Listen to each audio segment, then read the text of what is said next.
10 money books I've actually read and a takeaway from each of them. Rich AF was Vivian Tu's first book, which I encourage you to read before you read Well Endowed, but this one did a great job of breaking down personal finance topics and connecting it directly to real life. Ooh, the psychology of money. These are things that I nerd out over. Just the why and the reasoning behind why we spend the way that we do and our trauma around money. It's not something that we often were taught or talk about, and this book definitely touches on it. And again, some of the same patterns that you see day to day of keeping up with the Joneses and, lifestyle inflation, all the things.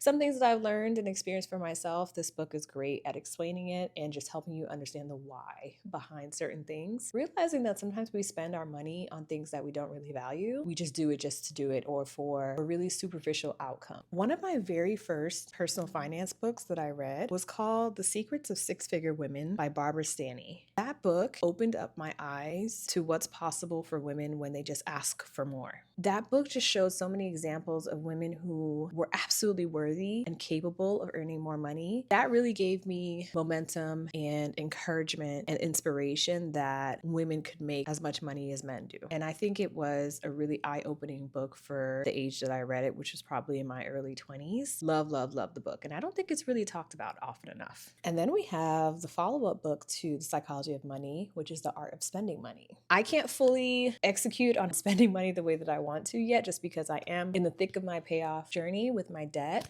But best believe that my revamp of my finances and my lifestyle will be based off of value-based spending and not just spending on things that I don't care about or because I feel pressure to do so. No. The Art of Spending Money, it's meant for you to spend money on things that you care about, things that you value, and things that make your life more fulfilling and bring you joy. A Simple Path to Wealth by J.L. Collins.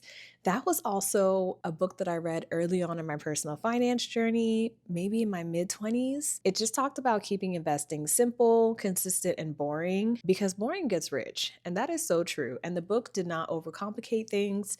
I think it talked about one ticker that they invested in, and that is eventually what built their wealth. Just keeping it really simple and very consistent. When you read a lot of these books, you realize that it's less about the numbers aspect of it and more about the mindset, the emotional aspect of personal finance and how that drives your money behavior. And I think that's probably the biggest takeaways from these books is that it's really not about the numbers a lot of the times. Yes, you need the numbers in order to understand certain systems and to build a life that you want, but understanding the why is really crucial to you building wealth for yourself. If you end up reading any of these books, come back and let me know your feedback on it.